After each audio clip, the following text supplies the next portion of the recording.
I hope you can all hear me. And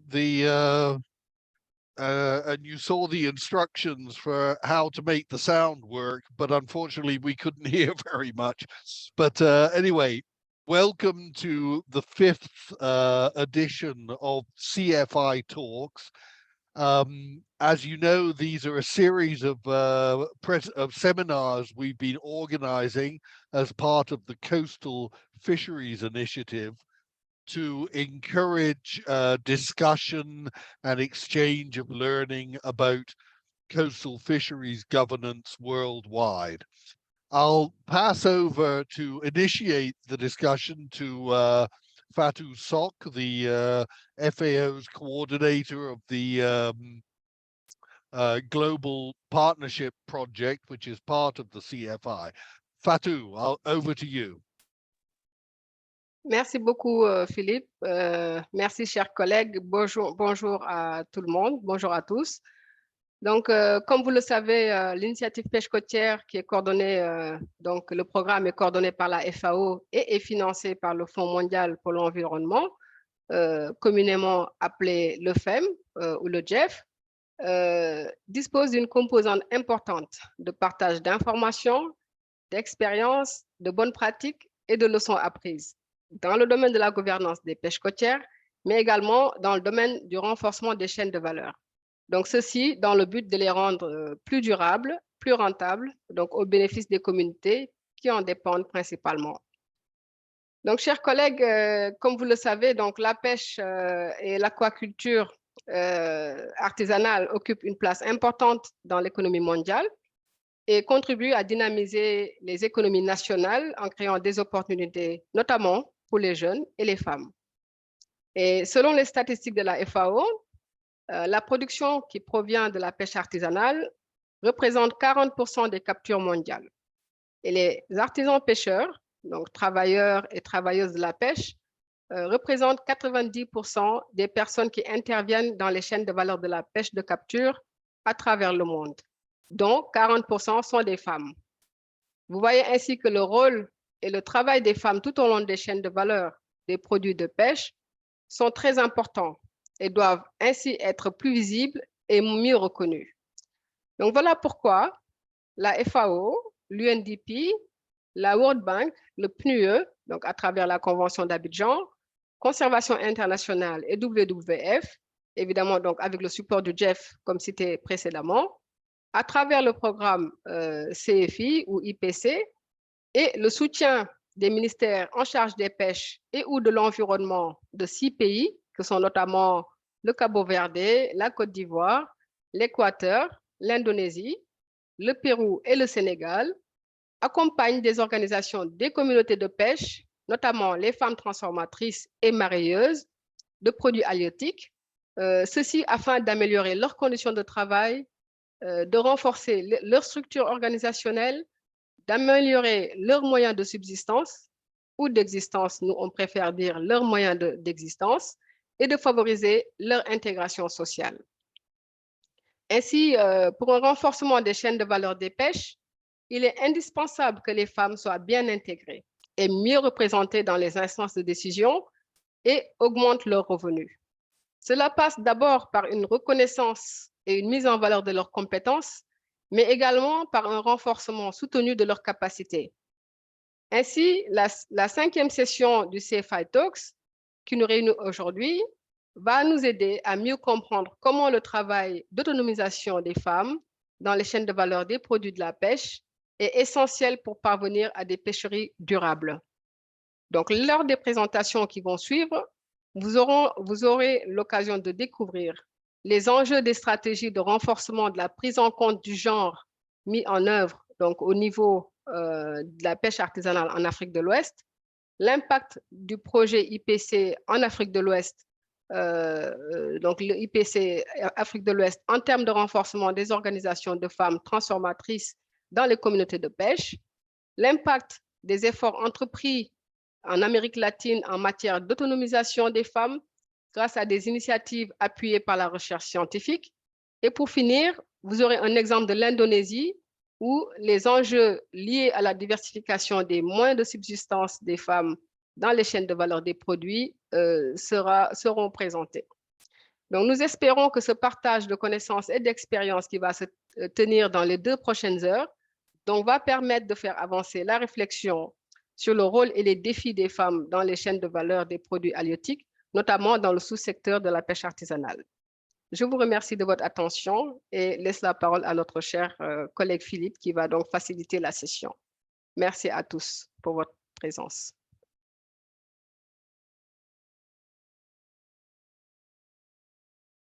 Over, Philippe, to you. The floor is yours. Thank you very much, Fatou. And without more ado, I'd like to give the floor to Katia Mascarenas Neves Sancho, who is a program officer and assistant with the FAO in Capo Verde, and who is going to talk to us about experience in Capo Verde with establishing a gender strategy for the fisheries sector. So over to you, Katia. Thank you. Thank you. Thank you very much, Philippe. Good morning, good afternoon, everyone. So thank you for the invitation to present the experience of Cabo Verde in this 5th CFI Talks. So you can go ahead. So Cabo Verde had the experience of developing the first national gender strategy in the fisheries. So I will just talk a little about the context in West Africa, main challenges that women are facing, and then go directly to the Cape Verde experiences. You can go ahead. So we all know that in the fisheries sectors, men and women engage in distinct and often complementary activities that are strongly influenced by the social, cultural, and economic context that they live in. In most regions and also in West Africa, fish catching is male-dominated. Women are mostly responsible for skilled and time-consuming onshore tasks. So women are mainly engaged in low-paid activities, majority in post-harvesting, and also they are also the heads of the families most of the time. So they also engage in many activities of the family, taking care of the family. So statistics, specifically statistics for fisheries, commonly fail to capture these women's contributions and engagement. So invisibility leads to a lack of voice in decision-making position, and also they are the ones mostly left behind in national policies. So consequently, women in fisheries are likely to be trapped in the vicious cycle of poverty, informality, and social injustice. Next, please. So we know that in most West African countries, women play a key role in the fisheries industry and in the household livelihoods and nutrition. They are often invisible to policymakers and who have traditionally assumed that mistakenly that fisheries is a male domain area. So the challenge that women face in most West African countries, in Cape Verde in particular, are similar.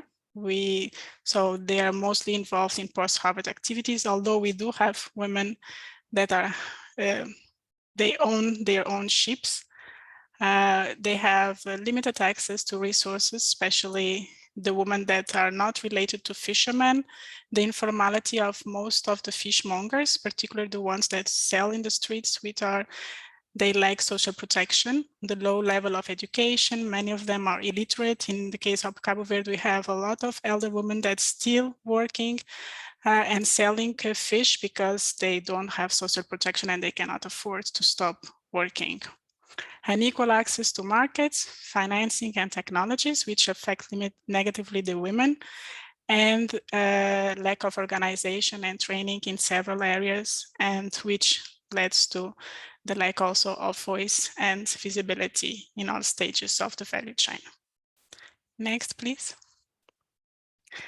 So in Cabo Verde, fisheries, as in many other countries, is very important. So it contributes, there is a typo, an error, it's 1.6% of the GDP, we are targeting at least to have 3%, but probably the fishery sector is contributing to that, but the statistics did not capture the whole value.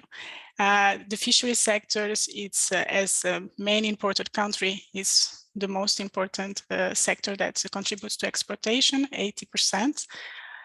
This latest census indicates that more than 70,000 people are employed in the sector, and the women play a crucial role, being 86% of the fish vendors are women. It's remain extremely important to food security and nutrition, and the consumption of fish was estimated to be 11.2 kilos per capita. You can go now to the next slide. Since independence in 1975, equality between women and men has been one of the fundamental principles of human rights and the constitution in Cabo Verde. So Cabo Verde soon understood the importance of gender equality as a sine qua non condition for the country's development and economic growth. So it's very important to emphasize that despite equality being in the constitution as a principle, its application has been and still is a great challenge for successive governments in finding assertive political responses to ensure effective gender equality. So Cabo Verde has strengthened its commitment to gender equality with the international community by adopting the Agenda 2030 and the SDGs, but also the voluntary guidelines for achieving the sustainability of small-scale fisheries in the context of food security and poverty eradication. So with the support of CFI and now called Flexible Voluntary Contribution, and under the leadership of the Ministry of Sea, we were able to support the country to develop the first gender strategy for fisheries, which aiming to effective and active participation of women in decision making, facilitating their access and control to resources and benefits, and valuing their contributions along the value chain. Next. So we did it we had the two consultants that were hired to support the project to develop the gender strategy for fisheries, starting with an inception phase, then an assessment and the development. So the inception phase started August 2021. So, and the assessment of existing or inexisting gender mainstreaming in the sector policies and projects. They also assess the fisheries sector, so actors and institutions. And then next slide. There was the development phase with capacity building of key staff of the institutions, but also other actors of the fisheries sector, including Fishmongers Association and Fishermen Association in gender equality and fisheries sector. There was a national workshop held with the key actors for the formulation of the strategy. So it was participative formulation, including the framework for accountability and progress to be achieved. And there we finalized the process with the gender equality validation workshop in February 2022. Next. So the National Gender Strategy for Fisheries of Cabo Verde has 4 components. The first one is to strengthen the institutional, legal, and sectoral policy framework to address gender equality and social protection. The second one is to promote women's voice in the fisheries sector at all levels of decision making. Enhance the value chains of artisanal fishing products by targeting specific needs of men and women. We had focus group with men and women, not only with the women, and promote gender equality plans in companies or in the sector, and promote formalization of the work in the artisanal fishing subsector. So it has also a work plan incorporated, and the budget estimate is $360,000. Next, please. So the gender strategy was validated in March. I said February, but it was in March 27th last year in a national workshop and led by 2 line ministers. So the Ministry of Sea and the Ministry of State and Family and Social Inclusion and Development, who is the head of the all gender policy in the country. So it remains a country's commitment to be implemented. So we see it with the government programming. They have incorporated gender mainstreaming in the new cycle of programming for the next 4 years. And also they have integrated the gender strategy as well as a program for the Ministry of Sea. It is also integrated in the Cabo Verde's new CPF and also the country framework that was signed with the government of Cabo Verde by all UN agencies. We are now supporting with the CFI, we are supporting the implementation of some of the prioritized actions. So through letters of agreements that were signed with the School of Sea, Escola do Mar, which is a technical institution, provide technical training for more. We are targeting more than 100 men and women, fishermen and fish vendors and others in the sector that are going to be with their improved capacity in several areas, association, organization, managing their own business, and also creating new business, several areas. There is some programmatic trainings to be done up to the end of this year. There was also an agreement signed with the National Directorate for Fisheries and Aquaculture, which is targeting the institution level, so gender mainstreaming and trainings at the institutional level, and also another one that was signed with the National Gender Institute to support private sector companies in fisheries to have an equality plan in their companies. So it's being developed now with at least 2 of the canneries, the conservatories. So the methodology of Cabo Verde was developed by the country, by the consultants. So it has also been shared with the other 2 CFI countries, pilot countries in the West Africa, Senegal and Côte d'Ivoire. And we know that Côte d'Ivoire has started also the process of replication based on the good practice and their own reality. So as I previously said, gender equality is in the Cabo Verde's constitution, and achieving and mainstreaming it's one of the objectives of successive governments. So it's very good and pleased for the CFI to have the country's commitment and pushing forward with the national gender strategy for fisheries, which is a very important sector for the country. So over, and thank you very much for the opportunity to present the experience of Cabo Verde. I remain available for questions. Okay, thank you very much indeed, Katia, for that presentation. I think that really highlights how important it is to have this formal commitment to mainstreaming gender issues in the fishery sector, which is not necessarily something that happens naturally. So that's really, really useful. Katia invited your questions. Note that we will be having, after the next presentation, we will have an opportunity for to field some questions. But for the moment, let's go straight on to the next presentation. We have now a group of presenters from Cabo Verde, Côte d'Ivoire, and Senegal, talking about their experience in working on the organization of women in the sector. So perhaps first of all, I can hand over to Maria, I think is starting off. Elmira.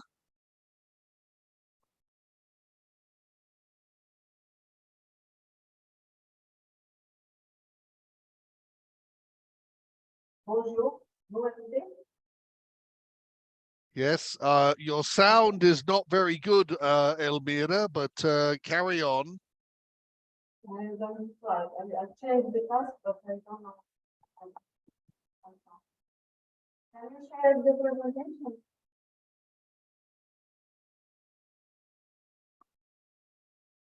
Bonjour, je peux faire la présentation en français. J'espère que tout le monde peut comprendre. Je peux parler sur l'enforcement de l'organisation des femmes dans le communauté de pêche. Edelmira, est-ce que tu peux aller dans le bureau de Katia? Parce que là, on ne t'entend pas très bien. Et la traduction dit qu'ils ne peuvent pas traduire.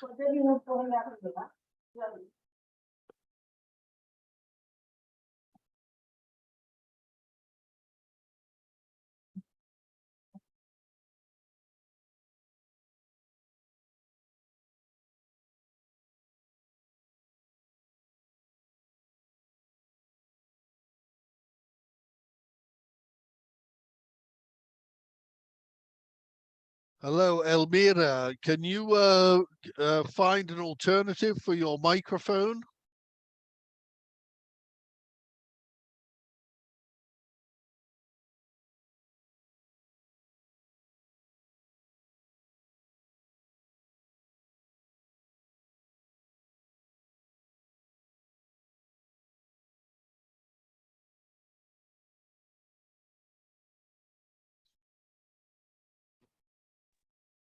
Donc, est-ce que quelqu'un d'autre peut commencer alors? Ah, there we go. Rebonjour, Yes, je vais okay, reprendre. she's shifted over. Okay, Okay. carry on, Elmira. Thank you. OK. Je vais présenter le renforcement des activités de renforcement des femmes dans les chaînes de valeur au niveau organisationnel. La prochaine. Bon, la présentation s'est faite par les 3 pays, Cabo Verde, Côte d'Ivoire et Sénégal. La structure, c'est on va faire un point de situation sur la structure organisationnelle des femmes transformatrices, l'appui du projet IPC et les principaux résultats et perspectives.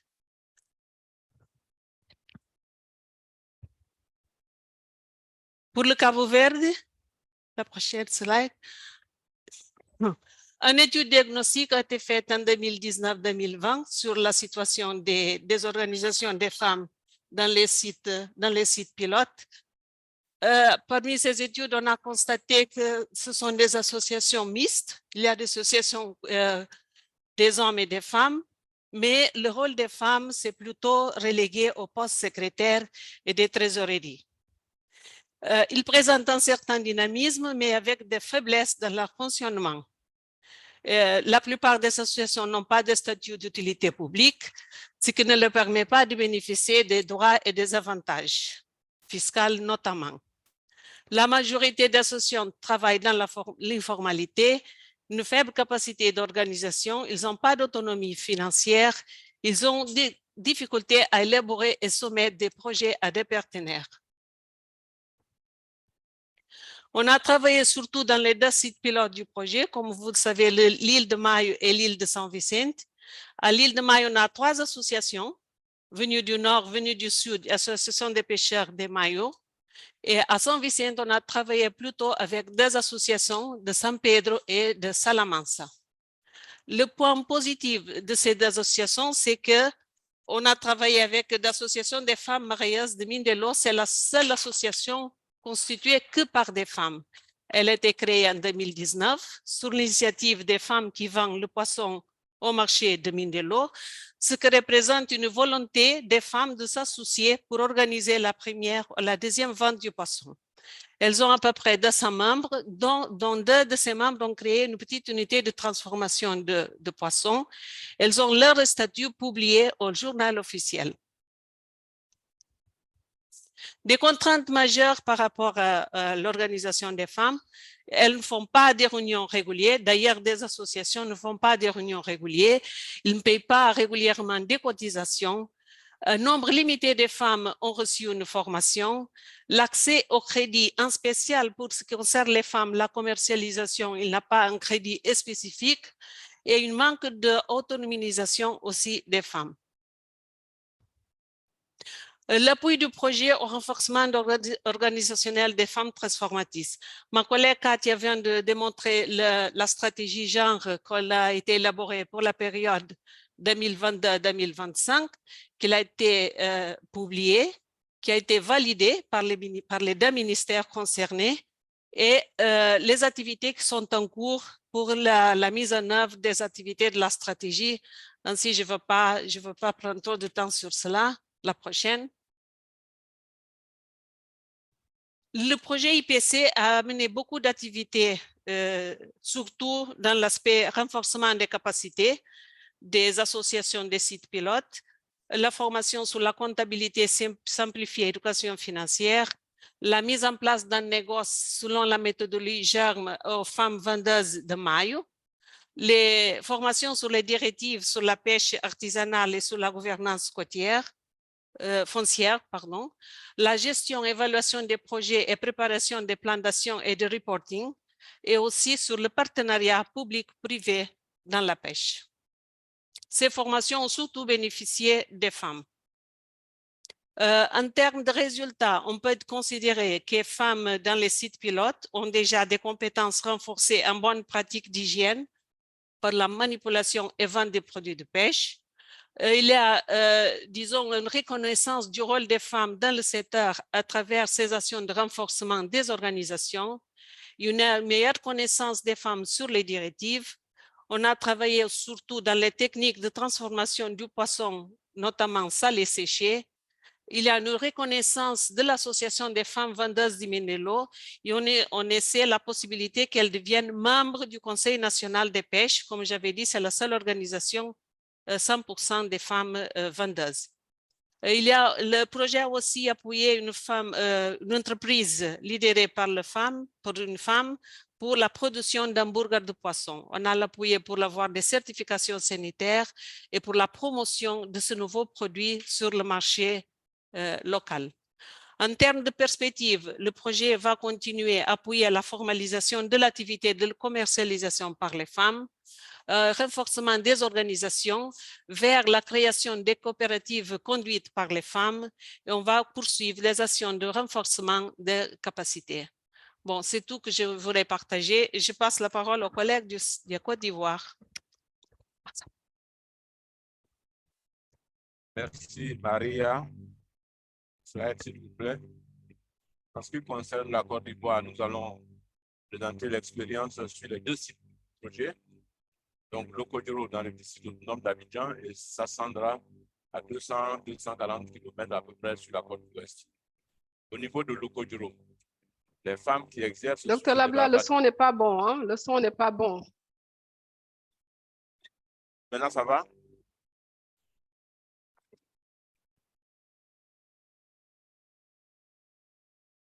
Vous m'entendez maintenant? Pas tout? Ça résonne toujours. Est-ce qu'on peut faire les slides du Sénégal le temps que tu règles ça? Essaye de voir si tu peux changer de casque. Appelle le IT. C'est Kadia, oui. Okay.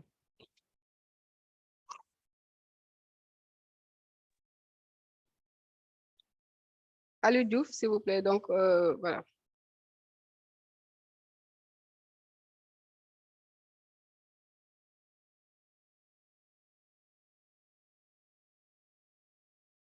Alors, bonjour.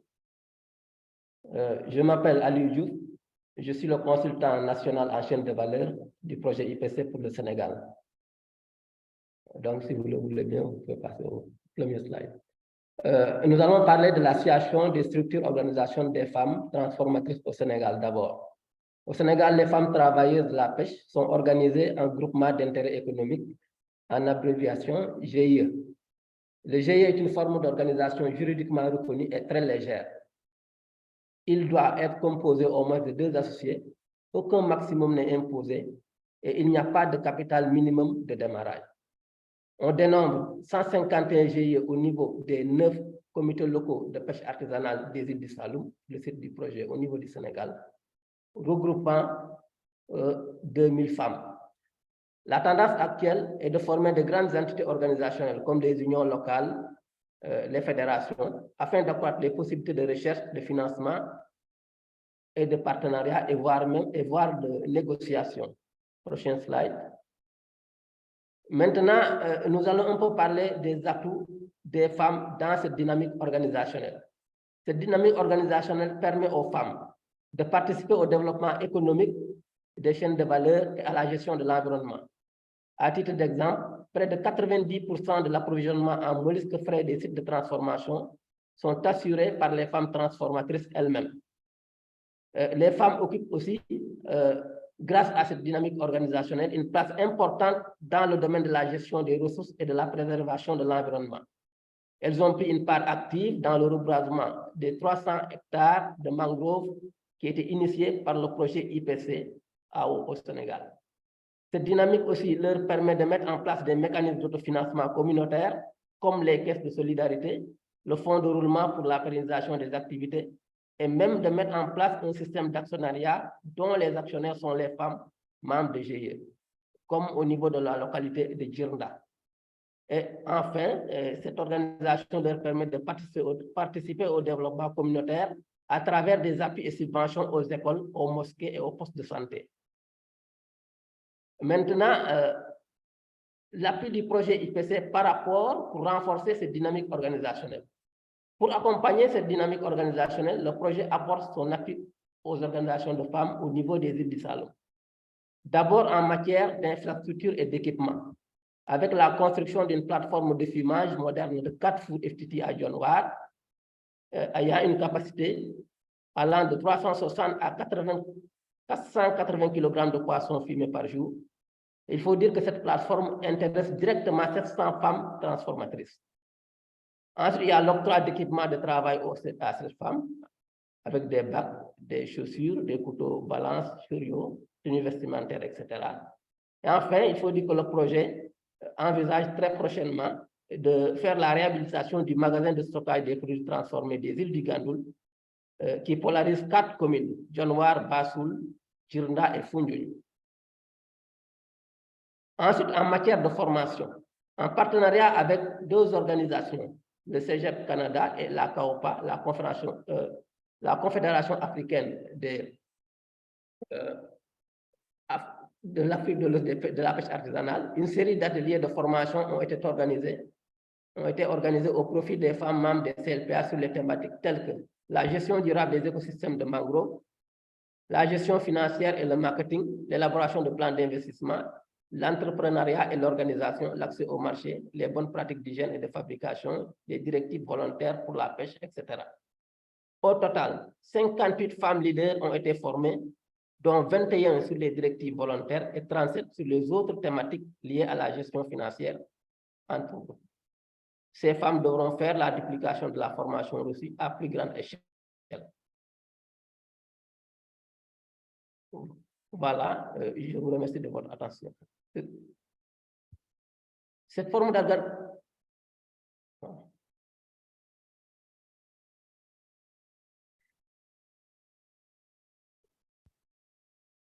C'est fini? Est-ce que vous m'entendez bien maintenant? Oui, docteur Labla. Donc, bonsoir ou bonjour à tous et à toutes. Le projet IPC intervient donc sur 2 sites au niveau de la Côte d'Ivoire. Le site de Lokodjoro qui est à Abidjan et le site de Sassandra qui est sur la côte ouest à peu près à 240 km d'Abidjan.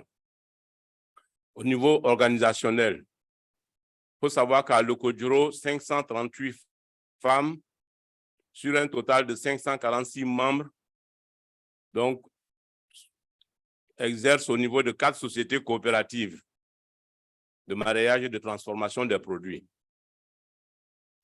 Ces coopératives, donc, comme je l'ai dit, il y a une société coopérative simplifiée et puis 3 sociétés coopératives avec conseil d'administration. C'est la nouvelle réglementation donc, de l'OADA, l'Organisation pour l'harmonisation en Afrique du droit des affaires, qui recommande au pays de l'UEMOA donc cette organisation en société coopérative. Slide suivante. À Sassandra, c'est à peu près 312 membres, donc représentant 94,2% des acteurs qui donc opèrent au sein d'une société coopérative et de 5 associations. Donc, à la différence d'Abidjan, à Sassandra, il y a une seule société coopérative et 5 associations. Ces associations ayant vocation à devenir des sociétés coopératives. Slide suivante. Alors, quelle a été la situation rencontrée par le projet IFC au niveau des difficultés? Les femmes avaient une faible connaissance du fonctionnement des sociétés coopératives. On notait une insuffisance de leadership féminin, une faible connaissance de la gestion financière et des difficultés d'accès au crédit pour le financement des activités des femmes. Et puis surtout, il y avait un manque d'équipements améliorés et innovants de conservation des produits de pêche. Slide suivant. Alors, quels ont été les appuis du projet IPC? Ces appuis ont été de 2 ordres. Il y a le renforcement des capacités à travers la formation, mais également des visites nationales et régionales qui ont été organisées. Au niveau de la formation, disons, des actrices, des acteurs d'une manière générale, nous avons formé donc 181 acteurs à Sassandra, comprenant donc 78 femmes à Sassandra et 70 acteurs à Lokodjoro. Sur les thématiques de l'égalité homme-femme et du leadership féminin, sur les capacités organisationnelles et les dispositions en matière de mutualisation, mais également sur les capacités en genre. Au niveau des voyages, il y a eu 3 voyages donc, qui ont été faits, des gens d'expérience. Les femmes de Sassandra sont venues à Abidjan du 23 au 27 janvier 2022 pour apprendre de l'organisation des femmes d'Abidjan et pour apprendre la technologie de fumage de poissons par les FTT. Les femmes de Côte d'Ivoire se sont rendues au Sénégal, à Dionewar, du 17 au 22 mai, pour apprendre de leurs sœurs de Cap-Vert et du Sénégal, en matière d'organisation, en matière d'accès au marché, en matière d'accès au crédit. Et puis tout à fait récemment, en janvier, nous avons accueilli les femmes du Mali qui sont venues aussi partager leur expérience avec les femmes ivoiriennes du 25 au 28 janvier et la Côte d'Ivoire s'apprête à accueillir donc les Nigériennes. Ce sera dans quelques jours. Slide suivant. Toujours au terme de ces appuis, donc, la Côte d'Ivoire a participé à la consultation sur le partenariat global à Dakar, c'était du 20 au 24 février, où les actrices ivoiriennes, 2 actrices ivoiriennes, ont partagé l'expérience de la Côte d'Ivoire et ont aussi appris de leurs sœurs du Sénégal et d'autres pays. Slide suivant. Alors, qu'est-ce qu'on peut noter comme résultat de l'action de IPC? Aujourd'hui, la participation des femmes aux fêtières se trouve renforcée. Donc, à Lokodjoro, par exemple, les femmes sont donc membres de l'Union nationale des sociétés coopératives des marieuses et actrices de la filière halieutique en Côte d'Ivoire, et elles appartiennent à la Fédération nationale des sociétés coopératives. Au niveau de leur réseautage aussi, leurs capacités ont été renforcées puisqu'elles sont décidément plus actives au niveau de la CAOPA et de l'AOFishNet, donc deux réseaux de femmes qui interviennent dans le secteur de la pêche. Et puis, tout à fait tout récemment, à la faveur de la collecte des indicateurs de suivi, nous avons été agréablement surpris que les 4 sociétés qui sont à Lokodjoro nous ont présenté des bilans comptables simplifiés avec tous les chiffres qui nous ont permis de renseigner tous les indicateurs. Voilà un peu ce que l'expérience, donc voilà l'expérience de la Côte d'Ivoire donc en matière d'organisation des femmes, en matière de renforcement de ses capacités. Je vous remercie.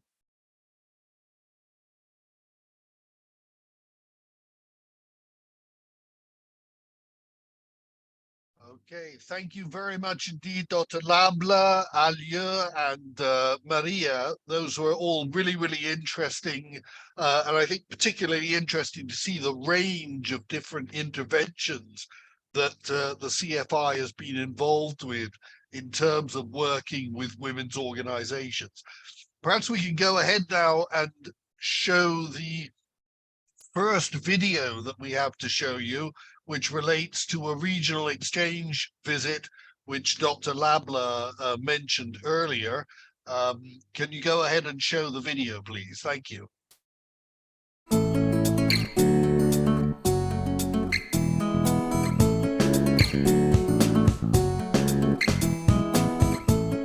Au Cabo Verde, en Côte d'Ivoire et au Sénégal, nombreuses communautés côtières, dépendent de la pêche artisanale pour leurs moyens de subsistance.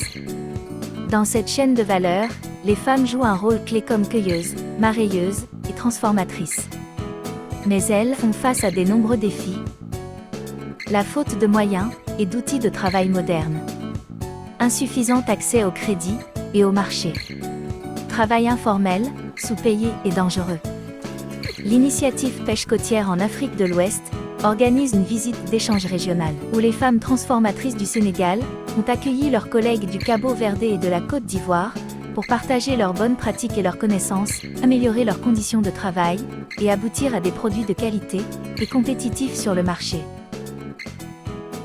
Primeiramente, então agradecer a FAO e projeto IPC pelas oportunidades que eles dão também aquele intercâmbio com mulheres peixeiras transformadoras de pescado ali na Senegal, especialmente que as peixeiras de Costa de Marfim que estão a fazer aquela fumagem de peixe que é muito importante para não levar lá para nossa localidade ou nosso país, como lá nosso sistema de nos conservar nos peixes é totalmente diferente e também me fica bastante emocionada com aquele transporte ali.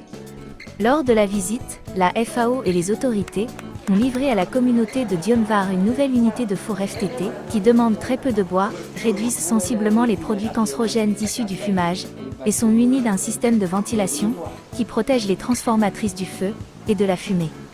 Quand je fumais dans le four traditionnel, là, toujours je suis malade. Les maux de tête, les maux de cœur, maux d'yeux, toujours je suis malade. Mais depuis que je suis dans le four FTT, là, je ne dis pas qu'ils ne tombent pas malades, ils tombent malades, mais ce n'est plus comme avant. En termes de perspective, toutes les femmes qui ont rencontré le ministre en charge des pêches le lendemain donc, de l'inauguration ont réclamé d'avoir cette même plateforme. Et c'est vraiment la perspective envisagée par la FAO parce que nous avons voulu mettre toute la technologie disponible pour les fours FTT au niveau de cette plateforme et en faisant une plateforme pilote.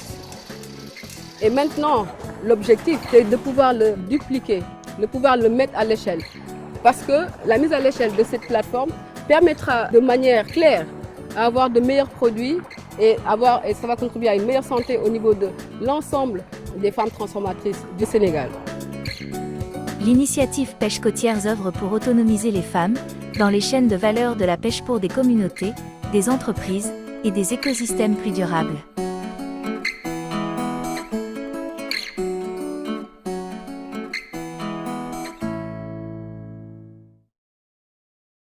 Okay, thank you very much. Now we'll just have time for perhaps 2 questions before going on to the next presentations. I had hoped we'd have a bit more time for discussion, but we will be having a panel discussion at the end of our presentations today where there'll be more chance to feedback. Does anybody got any particular questions they would like to ask or clarification about the presentations we've seen so far?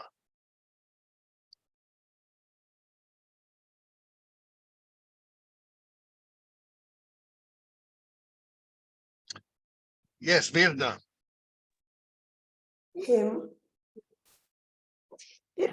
Hola a todos. Es solo una curiosidad. Katy habló de la Escuela del Mar y quisiera saber un poco qué incluye esta Escuela del Mar.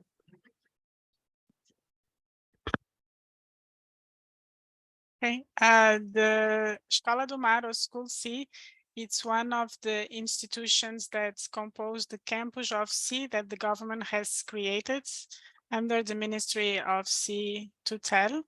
So the School C or Escola do Mar is to provide professional training in several areas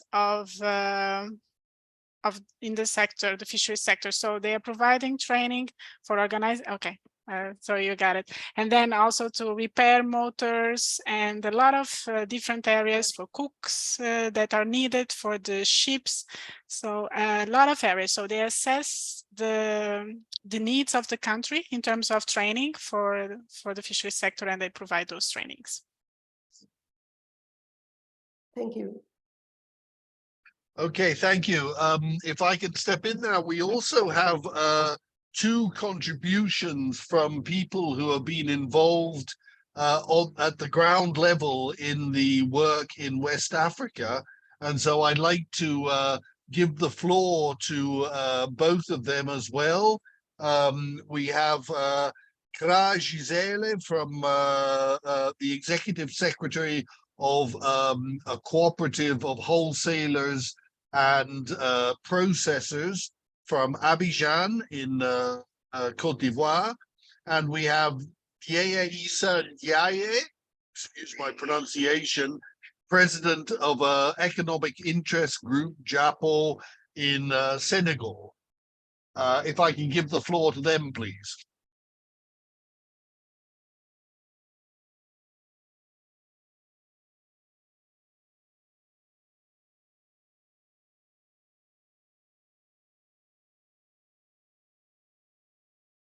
Maybe we can go first with the one from Côte d'Ivoire, Dr. Labla. Is she with you? Dr. Labla, Gisèle est avec vous? Non, j'ai essayé de voir avec Bekrou. Bekrou m'a dit qu'il y avait un support filmé et vous en avez échangé là-dessus. Est-ce que... D'accord. Sinon, on peut passer à la participante du Sénégal. Aliou, est-ce qu'elle est avec toi? Oui, bonjour Pierre, elle est là. Leïssa, donc je lui laisse la parole. Merci beaucoup Pierre. Je m'appelle Leïssa Ndiaye, secrétaire de l'Union locale de Pugnuy, présidente GIE, Femmes transformatrices crevettes à Pugnuy. Merci de l'invitation. Encore, je remercie IPC et FAO qui nous a permis d'avoir des formations et de renforcement de capacités. Nous, en tant qu'acteurs, on les remercie par rapport à ça. De vous faire savoir que toutes ces formations que qu'on a reçues, nous a permis d'améliorer nos conditions de travail sur tous les lignes. Parce qu'on a reçu pas mal de formations.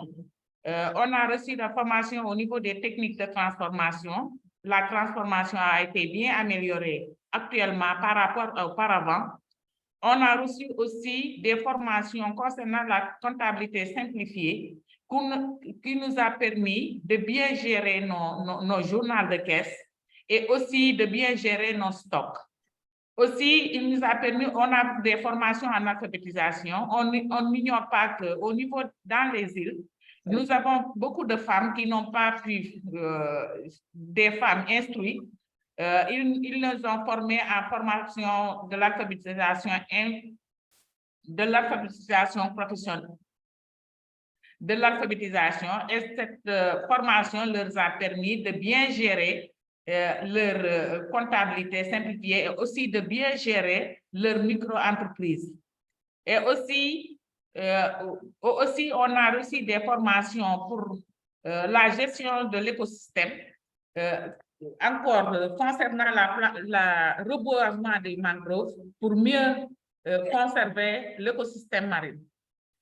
Aussi, on a reçu des formations,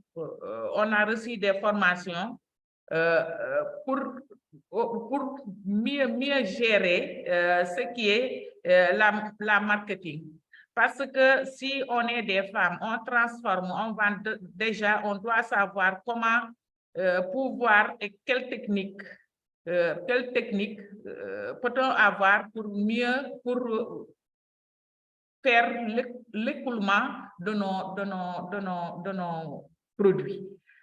Déjà, on a fait des pas parce qu'auparavant, on travaillait et ce qu'on faisait, vraiment, on vendait, mais on ne savait pas est-ce qu'on a des bénéfices ou non.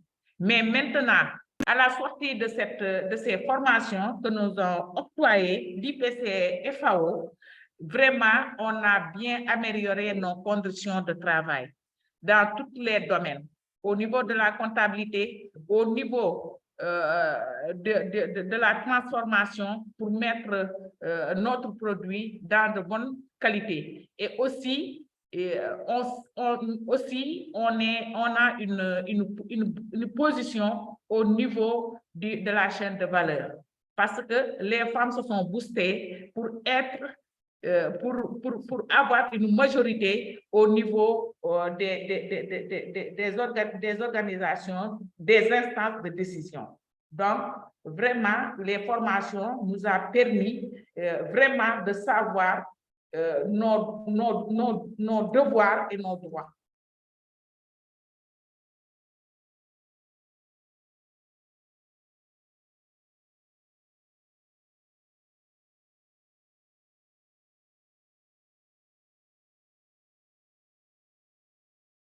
It's over to you, Philip. Okay, if we've had that response, have we got something from Côte d'Ivoire as well? No, you can move on. On peut aller de l'avant, elle n'est pas disponible. Okay. Okay, in that case, I think we can carry straight on with our next presentations. We can hopefully catch up a little bit on our, we're a little bit behind time. Our next presentation, we're very happy to welcome Dr. Virna Cedeño Escobar, from who's the Chief Executive Officer and co-founder of Concepto Azul in Ecuador, and an organization that CFI is collaborating with in Peru, Inca Biotech, who have worked on ecological biotechnology and are promoting economically, socially, and environmentally sustainable development in Latin America, Africa, and Asia. And she's going to speak to us a little about their experience, particularly on working on technology development with women in communities in Latin America. So Virna, I will hand over the floor to you. Hola a todos y todas, buenos días, buenas tardes, dependiendo en qué parte del planeta nos encontramos. Voy a compartir la presentación.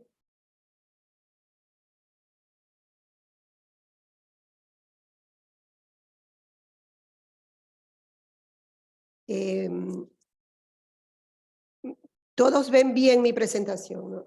He pedido que me ayuden dejando pasar la presentación porque tengo ciertos cambios y clics que necesito ir al ritmo de lo que presento. En primer lugar, quisiera realmente agradecer y tener por el privilegio de estar aquí en representación de nuestro equipo de Latinoamérica y compartirles nuestra experiencia y nuestra visión de cómo la mujer puede jugar un rol transformador liderando el desarrollo de negocios sociales que permitan construir y establecer sociedades que se basen en la ciencia y en los valores. Considero que vivimos tiempos complejos desde todos los puntos de vista, sociales, económicos, ambientales, pero sobre todo creo que desde el punto de vista de valores y desde la ética. Tiempos que nos convocan a grandes cambios, pero también sabemos que históricamente son los pequeños cambios los que han estado a la base de grandes transformaciones. Cambios que deben ir desde el individuo, la familia, las comunidades, ciudades, países, regiones, y finalmente, como decía el filósofo francés Edgar Morin, nuestra gran tierra patria, nuestro planeta. Y me emociona ver lo que han presentado nuestros colegas de los diferentes lugares y que conocimos en la anterior reunión que tuvimos, de poder ver que efectivamente en esta filosofía de grandes transformaciones a través de aportes de unos y otros, que han ido colocando cimientos, piedra tras piedra, para armar un camino que nos ha ido conduciendo a soñar que es posible con un desarrollo sostenible.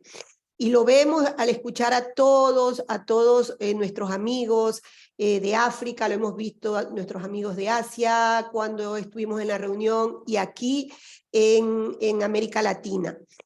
Podemos ver en la diapositiva ese caminar de muchos años en el cual muchos han participado, en el cual hemos tenido a los actores locales con enfoques participativos, hemos tenido una interacción del gobierno, de las organizaciones no gubernamentales, de las cooperaciones internacionales, de la academia, del sector privado, de las instituciones públicas. Pero todo eso ha conducido a poder ver, constatar, visibilizar lo que tal vez de alguna manera a veces parece ser invisibilizado, que es ese rol de la mujer, ese componente, ese rol central para el desarrollo, y lo hemos visto y lo hemos probablemente constatado todos de alguna forma a través de estos años. Hemos llegado a las mismas conclusiones, que tenemos varios retos y oportunidades en esa filosofía de cómo podemos ir cambiando esta historia que ha ido construyendo ese camino, pero que también nos ha enfrentado a puntos comunes, a puntos y problemas que podemos ver, los estereotipos que han encerrado muchas veces a la mujer a actividades supuestamente solo femeninas, que las actividades productivas de alguna manera que involucran herramientas basadas en la ciencia y en la tecnología están consideradas como relegadas y restringidas específicamente a los hombres.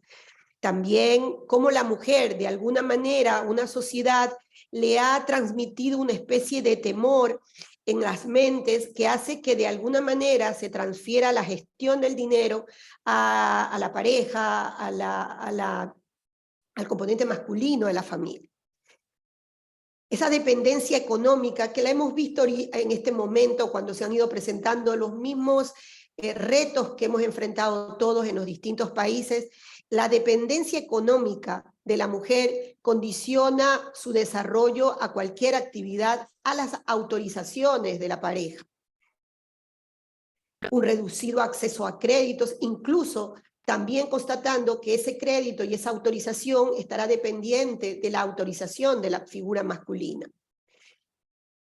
La maternidad temprana, los cuidados en la casa, han reducido las oportunidades de acceso a la educación de la mujer, pero además también le cargan la tarea más femenina, la tarea del hogar, porque la familia ha asumido que es la mujer la que tiene responsabilidades del hogar y de la familia, aun cuando asuma también otras actividades profesionales o fuera de su casa. Precisamente el evidenciar este tipo de temas nos ha permitido también que podamos ir viendo que es necesario poner cimientos para que permitan que la mujer, una vez teniendo conciencia de cómo y cuáles son estas limitaciones, pueda convertirse más bien en quien lidere los negocios sociales. Cómo la mujer puede liderar esos negocios de manera a que, como decíamos en nuestra introducción del título, no solamente sean negocios ligados a la ciencia, sino también a los valores. Está demostrado que cuando hay un desarrollo económico de la mujer, se llevan y se reflejan beneficios en la familia, se mejoran las condiciones de casa, de salud, de educación y de condición de los niños. Ha sido demostrado en todas las actividades, incluso de microcréditos, que la mujer logra y es responsable en casi el 99% de pagar y de retribuir las deudas y ser seria en esa respuesta.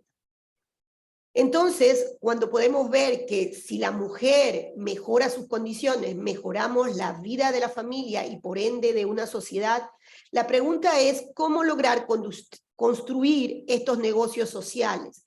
Y en nombre un poco del equipo nuestro y al escuchar también a todos los que me han antecedido, podemos ver que ya hay bases y cimientos muy importantes construidos para poder pensar que no es una utopía el pensar o el planear en las mujeres conduciendo estos negocios sociales. Y efectivamente, la experiencia de todos estos años, para nosotros acá en América Latina, de más de 25 años, casi 30 años, en ese camino en el cual muchos han ido contribuyendo con su piedra, con su pequeño bloque para ir haciendo cimientos que permitan construir esas sociedades en las cuales la mujer debe ser la base para construir comunidades sostenibles. Hemos visto que hay una experiencia muy interesante, muy importante en toda la actividad de pesquería, que nos ha permitido también constatar que las pesquerías son un recurso finito, que no vamos a tener recursos infinitamente y que debemos también prever una actividad acuícola, pero también una actividad acuícola que esté sustentada para que no se vuelva en un problema cuando estamos buscando soluciones. Y un aspecto importante, y lo hablo desde nuestros países, desde la América Latina, de que la mujer debe garantizar y es la que puede garantizar sociedades que estén basadas en los buenos valores. Para que ese desarrollo pueda tener estos tres componentes fundamentales, necesitamos que haya un desarrollo económico, social y ambientalmente sostenible. No podemos permitir que el principal objetivo sea el conseguir dinero. El principal objetivo debe ser resolver los problemas sociales, económicos y ambientales. Y es emocionante ver que lo que han presentado todos está mostrando que todos estamos trabajando en tratar de que ese desarrollo reúna esas características, que la economía vuelva a sus bases de su concepto, de que es la gestión de la casa y de sus habitantes. No puede explotar la casa de manera no sostenible, de forma que no podemos explotar el planeta sin ver que estamos destruyendo nuestra propia casa y los habitantes.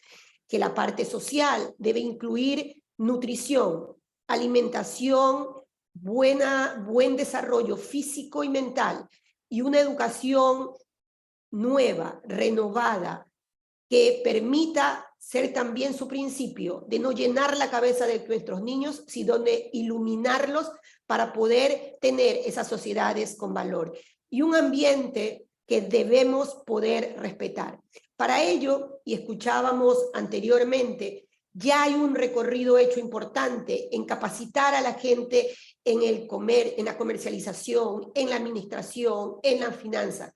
Y también, gracias a los proyectos y a este camino, entre ellos uno muy importante que es el del CFI, el poder vincular que la ciencia en sociedades basadas en los valores debe estar orientada a luchar contra la pobreza. Esas biotecnologías, y ha sido nuestro trabajo durante muchos años, que las biotecnologías no sean herramientas para un desarrollo loco, un capitalismo avaro, que sean unas biotecnologías ecológicas para garantizar ese desarrollo sostenible. Y debemos poder trabajar, y hemos estado trabajando, y hemos visto que es posible transferir tecnología a las comunidades y que las mujeres han estado como ese pilar abiertas, logrando superar esas limitaciones que hemos visto y constatado todo, no solamente en nuestros países de Latinoamérica, sino también en los demás países. Efectivamente, cada uno del desarrollo, les indicaba, no podremos hacerlo si no tenemos un sustento de ciencia y tecnología. La acuacultura podría ser una destrucción y una catástrofe. Nosotros hemos trabajado en poder tener unidades productivas familiares intensivas de camarón que permitan recirculación de agua, que permitan reducir el impacto de las descargas al medio natural causando daños a las poblaciones silvestres. que permitan recircular el agua, que podamos dar valor agregado, y hemos visto que ya se han dado pasos para capacitar a las personas en las producciones de conservas, en la elaboración de alimentos, y en este caso a partir de las unidades productivas familiares intensivas, lo cual serían de productos de la acuacultura tecnológicamente producidos. Que los desechos producidos por la acuacultura no se vuelvan en pasivos ambientales, que podamos valorarlos, y lo hemos trabajado para poder generar compostaje, para poder generar alimentos alternativos que también reduzcan la explotación de especies en el mar para producir ingredientes de alimentos de acuacultura. Que podamos tener agua dulce en los lugares donde cada vez es más escaso. Constatábamos donde nuestros queridos amigos de Cabo Verde, donde muchos de los problemas importantes son del agua. La recuperación a partir de unidades productivas de camarón intensivo, se puede utilizar el agua, o recuperar, diría yo, el agua de evaporación, que es agua dulce, para consumo y para también la agricultura. ¿Cómo podemos tener en esos casos cultivos acuapónicos que recuperan también el agua, que viene con ricos nutrientes, nitrógeno y fósforo, que también están siendo escasos a nivel planetario y que se vuelven cada vez más costosos? Debemos tener casas y viviendas sociales productivas. No les estoy hablando de algo que no se ha hecho, lo hemos hecho. Viviendas sociales, integrando también la ciencia, que nos permitan huertos basados en tecnología, con microorganismos benéficos, con la producción de alimentos para las familias que equilibren una nutrición. El gran flagelo de nuestro planeta y de nuestras poblaciones más pobres no es el COVID. El gran flagelo son las enfermedades no transmisibles que están empobreciendo más a las poblaciones, porque cuando una enfermedad como diabetes, hipertensión, cáncer afecta a una familia, la empobrece. Mejores alimentaciones y mejores condiciones de vida ayudan a las familias y reducen la violencia.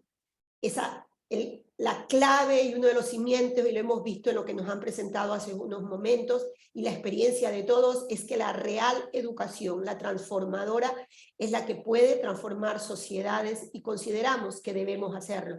Y una de esas actividades es lo que hemos desarrollado como parabiotecnólogos, es decir, personas que no han tenido acceso a educación formal pueden tener y pueden gestionar este tipo de unidades familiares productivas gracias a formaciones de 6 meses que le permiten gestionar de manera sostenible y ambientalmente amigable a las producciones. Debemos tener casas que sean amigables ambientalmente. Debemos volver a nuestros materiales como el bambú, que mezclado con materiales contemporáneos ha demostrado que reducen los problemas de emisión de calor, reducen temperaturas, riesgos de problemas cuando hay temblores o terremotos, pero que además se ha demostrado y está en récord que el bambú es una de las especies más rápidas de crecimiento y de depuración de las cargas de CO2. Debemos poder trabajar para que nuestros ecosistemas sean restaurados. Hemos visto trabajos y tenemos actividades de reforestación que están ayudando, pero debemos ir a más. Parece utopía y parece sueño. Yo considero, y nosotros consideramos, que debemos ser capaces de soñar. Como decía uno de los discursos más famosos de activista Martin Luther King, I have a dream. Debemos soñar que tendremos unidades productivas familiares manejadas por mujeres, construyendo comunidades sostenibles, basadas en los valores, donde la ética sea la base, porque está establecido que solo las sociedades basadas en ética van a prosperar. Tal vez podemos soñar que tendremos estas unidades replicadas y reproducidas en nuestros países, en África, en Asia. ¿Por qué no pensarlo y soñarlo, pero en base a la experiencia que ya hemos construido? Yo les agradezco mucho por su atención.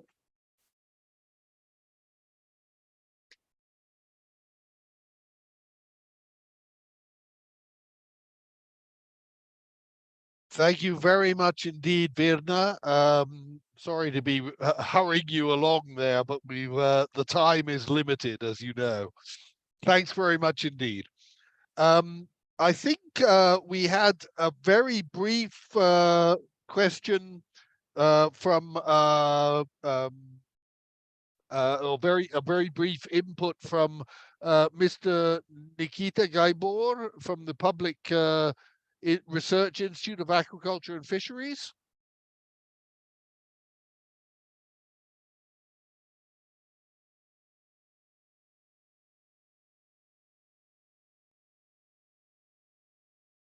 Yes. They can allow him to speak, please. Okay. Let me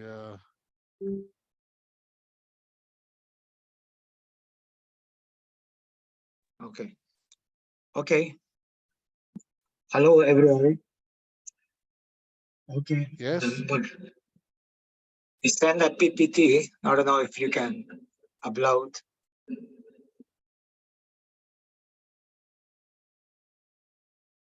Which one? The previous? I would. ¿A quién se lo envió? Pierre. Oh, I haven't received it. I just checked my emails. I haven't received it. Okay. Sorry. I think Mr. Gaibor, if we haven't had it set up, can we just get your input when we are having our panel discussion at the end? Otherwise, it will probably make it difficult to, all right, no problem. to keep the time. I'll call on you at the end. If we can carry on for the moment after Virna's presentation and ask our colleague Adipati Rahmat from CFI Indonesia, who is going to give a presentation about experience in Indonesia on alternative livelihood activities and livelihood development. I think this will be an important one because it may also deal with some of the points that a couple of people have asked questions about in our chat about, for example, you know, how can people deal with management measures like biological periods when they can't go fishing. And so we look forward to Adipati's presentation on that. Adipati, please. Okay, thank you, Philip. Can I share my presentation from here? Okay. Sure.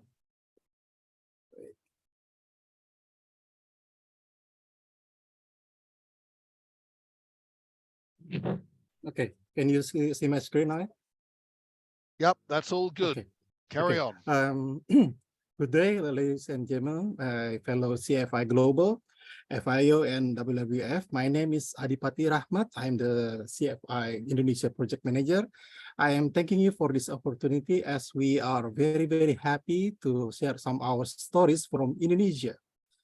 This is the story about women in fisheries value chains and a business system that usually has little to nothing to do with women. So livelihood diversification is the solution, and not only for the welfare, but also for their dignity, equality with men in the village.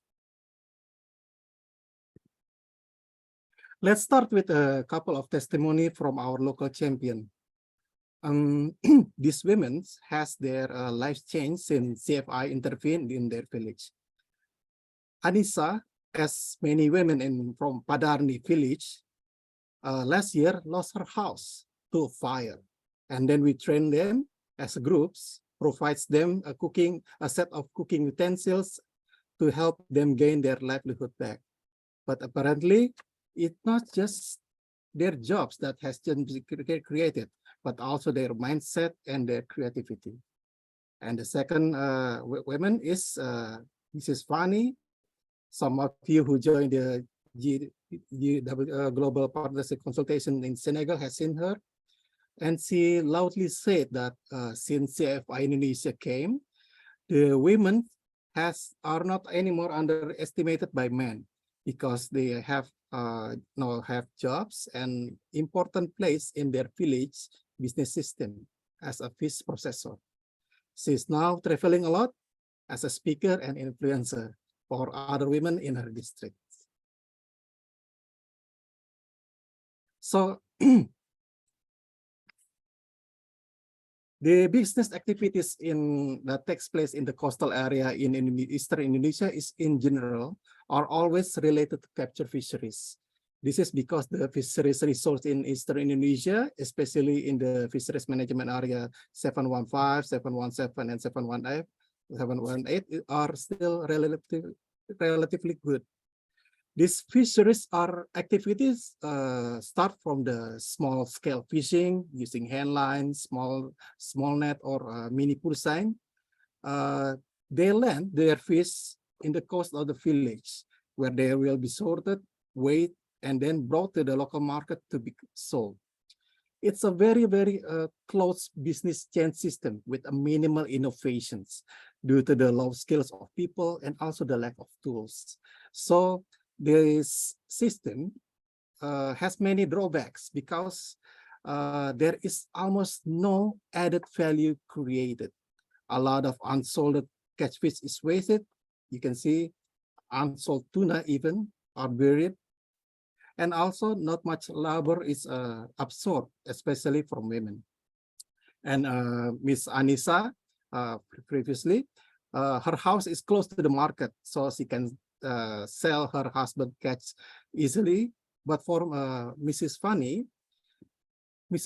lives nowhere close to the market in her village. So around month of October or December, the wave is so high, so it's very dangerous to cross the sea. So you should understand why they regretfully has to bury the unsold fishes. The CFI effort to empower women in the fisheries value chain is not very easy because there are a lot of challenges. But let's talk about the challenge first. The common hurdles for there is how women has no access to the fisheries. Fishing is men's job. Women should only taking care of the children, cook, and the housing. And then the limited skill in general in both women and women, which impacted to the how they could reach the market. But the good thing is everyone is in high spirits. That makes our job very easy, and they are willing to work together. They respect each other. Men, women, village leader, religious leader, and business group and indigenous leader.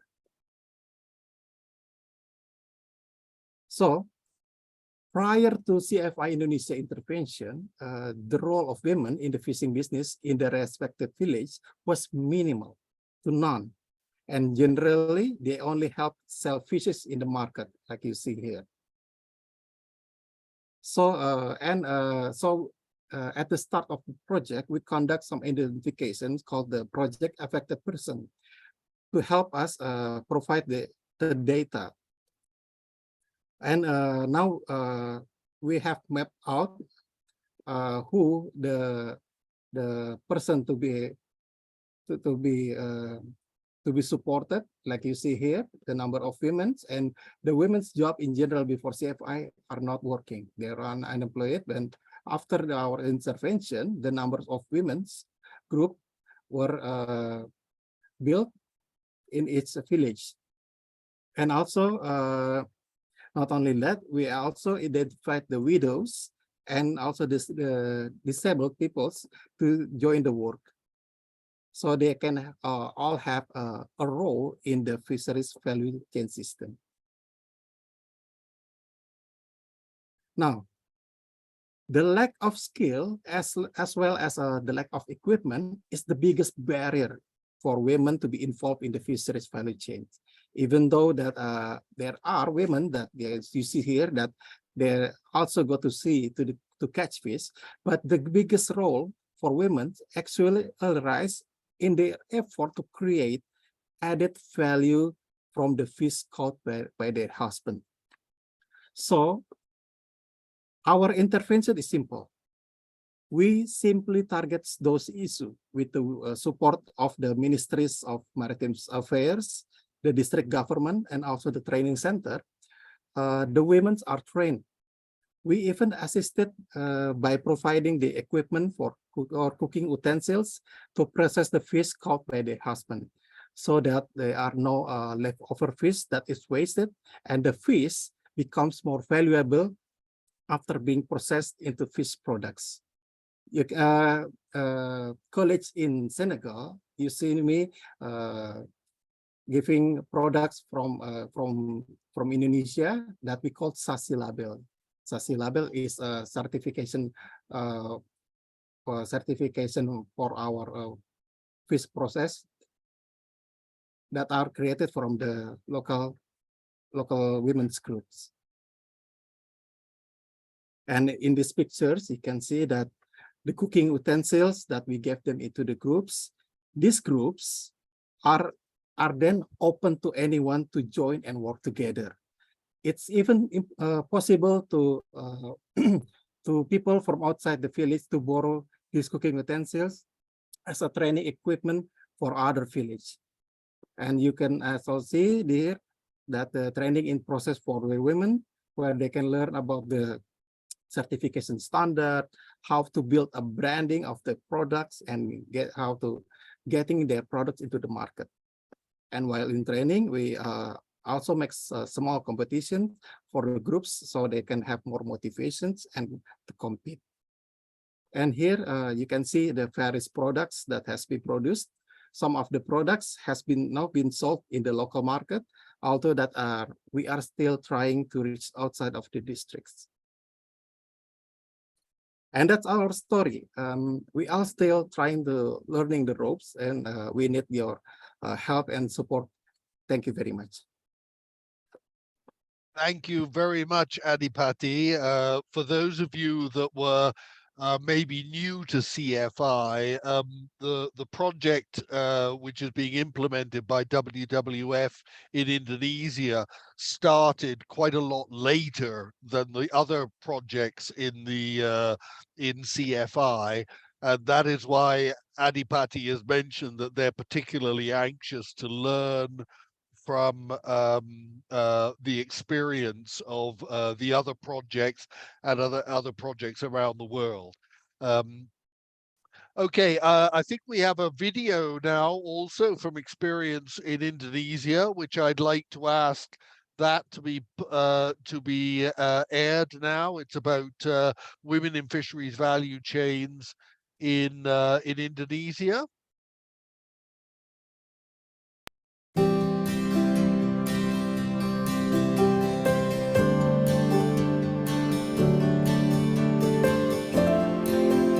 What we did in our area, we provide them alternative income, for example, seaweed farming. You give them a sustainable income that they can get money every 45 days, improve their livelihood, and then you reduce the pressure on the overfishing itself.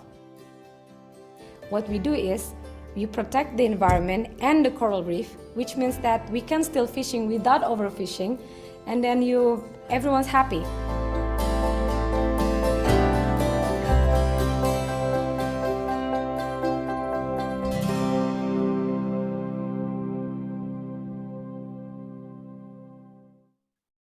Okay, thanks very much. That was very short and sweet. Yes. But that was particularly interesting because it was a experience from Indonesia about seaweed farming in an enterprise which we've had some contact with through the World Bank Challenge Fund, part of CFI, in supporting an enterprise which is exporting, growing and exporting seaweed. Okay, thanks very much indeed to all our presenters. We would now like to, we're going to have a panel discussion with both our presenters and some the people who have talked already, and some additional colleagues and partners from Latin America were going to form a panel to field a few questions. I believe that some of our panel members from Latin America wanted to make a quick presentation of themselves. These are in addition to the people who have already spoken. We have Mr. Nikita Gaibor, who's the project coordinator at the Public Research Institute of Aquaculture and Fisheries from Guayaquil, Ecuador. Mr. Pablo Gonzalez, from the Regional Sectorial Director of Production from Tumbes in Peru, and Mr. Manuel Helmer Garrido Castro, who is the mayor of the municipality of Órganos Talara in Piura. These are all areas where CFI has been working. If they wanted to say a few words, I know, can we ask them to very, very briefly make their presentations so that we can then open up to the rest of the panel discussion? So, Mr. Nikita first.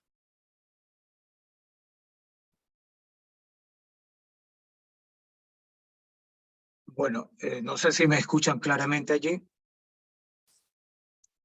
Perfecto. Bueno, buen día a todos. Muchas gracias por esta invitación a participar en este importante seminario o webinar. En todo caso, las exposiciones han sido excelentes, se ha podido escuchar un poco sobre lo que acontece en diferentes partes del mundo, y definitivamente las mujeres cumplen un rol fundamental en la pesca de pequeña escala o pesca artesanal. Y este rol también es importantísimo en Ecuador, ya que ellas tienden a tener una comprensión más profunda de la importancia y de pensar a largo plazo por sí mismas y también por su familia, sus hijos. Las mujeres pueden ser mejores incluso en la administración de los recursos, como lo demuestran también en la administración de sus propios hogares. Sin embargo, a menudo no se las incluye ni se las reconoce en los procesos de toma de decisiones. Es decir, en muy raras ocasiones se les concede poder de decisión o participación en los procesos de gestión. Esto en parte porque se vive en un mundo machista donde es el hombre el que tiene, digamos, el mandato. Sin embargo, las mujeres intervienen en toda la cadena de valor y producción, desde la pesca hasta el procesamiento y la venta de los productos pesqueros. Y entonces vemos como en Ecuador, por lo menos, vemos que las mujeres se involucran no solamente en la colecta de ciertos recursos, específicamente aquellos recursos que están relacionados con el ecosistema de manglar, pero también se involucran en la limpieza de estos recursos, específicamente del camarón. Hay un grupo de mujeres que están dedicadas a la limpieza de la especie para poder luego venderlas y también comercializarlas. Y ellas también participan en diferentes asociaciones, aunque a veces no tienen, digamos, el poder de voz para poder decidir cosas. Pero en todo caso, esta falta de visibilidad del trabajo de las mujeres en el sector pesquero de Ecuador puede deberse a la falta de acceso a información sobre sus derechos y cómo ejercerlos, y a qué están sometidas a una sociedad machista, como mencioné anteriormente. El gobierno de Ecuador y sobre todo el Ministerio de Producción, la Subsecretaría de Recursos Pesqueros y el Instituto Nacional de Investigación de Recursos Pesqueros está tratando de hacer cambios en este sentido. En el caso de la institución de investigación, ahora nosotros estamos tratando de vincular a las mujeres en el monitoreo participativo. Es decir, cada vez que el pescador colecta los peces, colecta los cangrejos, colecta las conchas prietas o en este caso mangrove cockles, Las mujeres están también siendo capacitadas para recabar la información de las capturas, de las tallas comerciales, a fin de proporcionar esa información a la investigación, ¿no? Y de esa manera estamos tratando ahora de incorporar poco a poco a la mujer en este campo, por lo cual consideramos que existe una buena base para que ellas se empiecen a empoderar de su situación. Y existen definitivamente algunas características comunes que definen la participación de la mujer en la pesca en pequeña escala en diferentes provincias de Ecuador, como, repito, la falta de participación en el liderazgo, la toma de decisiones sobre recursos y el desempeño de un papel importante en actividades previas y posteriores a la pesca, que esto influye mucho para que sea todavía relegada su participación. Pero esperamos y estamos empezando a trabajar para que esto empiece a cambiar y pueda darse el rol protagónico a la mujer. Muchas gracias.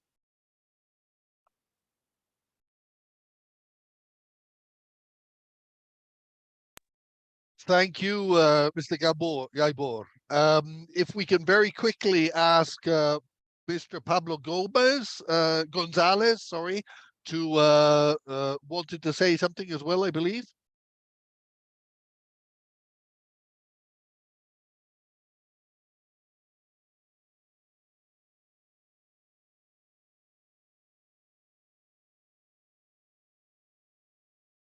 Perhaps not.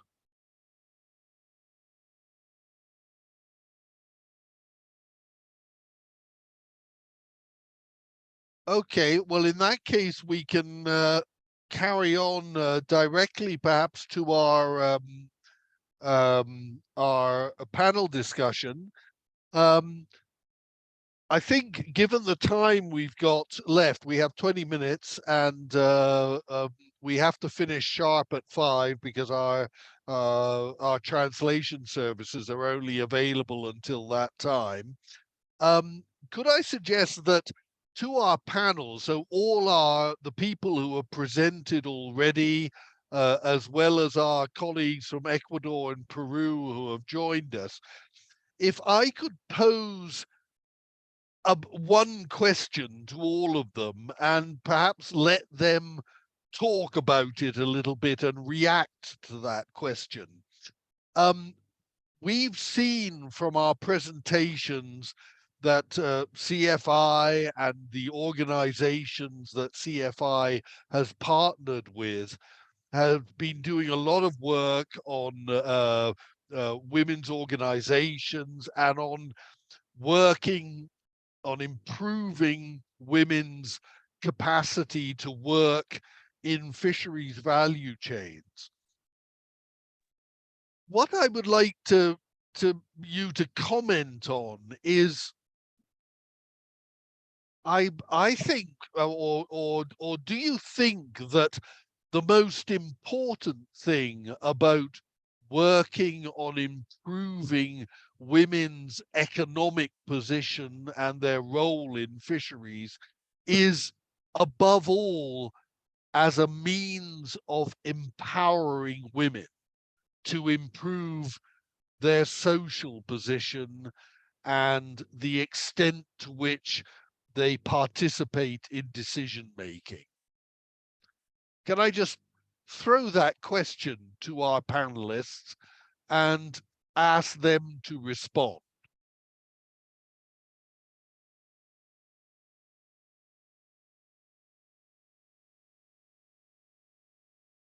I see somebody has their hand up. Gabriela, yes. Gabriela.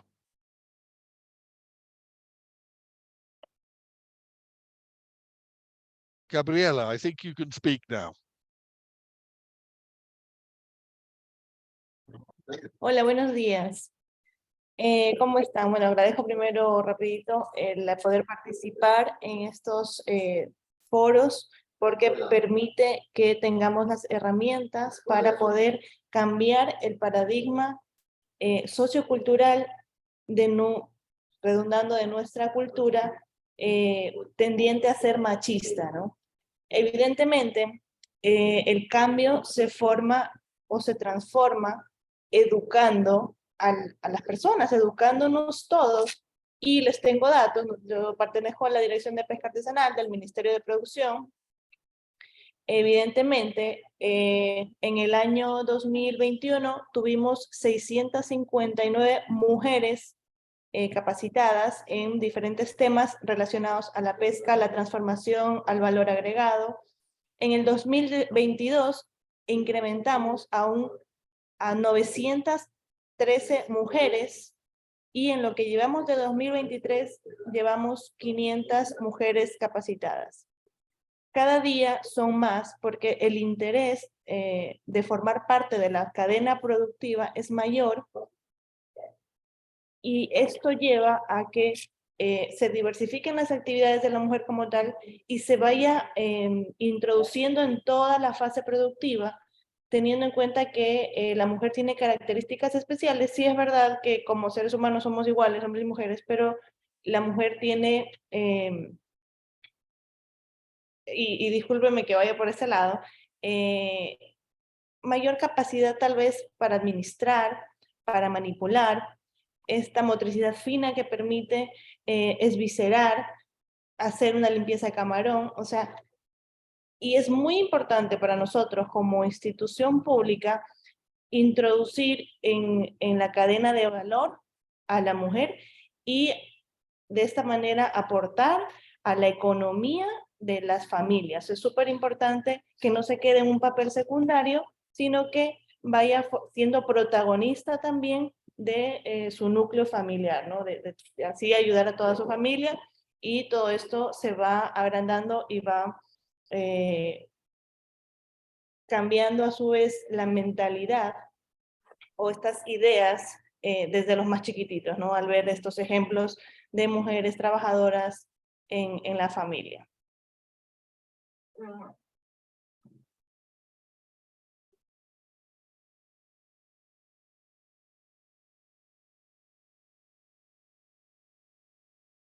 Okay, thank you very much indeed, Gabriela. If I can just go back briefly to Adipati, who I know wanted to had a point that he wanted to add to his presentation. Adipati, and then we have questions from Dr. Syed, Mr. Yao in Togo, and Akile, I think. First, Yes. Adipati. Yes, thank you, Philip. The main challenge is the patriarchy structure in every village, where women is a housewife, man works, providing money. This affects not only the income of the households, but also the strata of women in the village, like women doesn't have any voice. So they never invited to the village discussions and never speak before men. We want to change that, not the structure, but the understanding that any village cannot develop without women. The number of women and men is almost the same, 50-50. But without women, the village value chains could not work, because no one's working on adding value to the fish capture itself. Because at the end of the day, there are no difference between men and women. Mrs. Trifani Moni, our women champion, said that you could not imagine how hard it is for women to not have any voice in the village discussions. And when I came the first time, I held the discussions. And then on Q&A sessions, how many women asked? None. Later that day, I separate the women to speak to me. Only one man joined. And how many women asked? None. The speaker, only the men. But now, there are more women that asking critical questions than men. That's a new problem for me. Thank you. Thank you, Adipati. It's really a fairly typical experience, I think, for many of us working in communities. That's great. Thanks. Mr. Syed Shabi Hassan, you had a question earlier. I'd like to give you the chance to pose that now.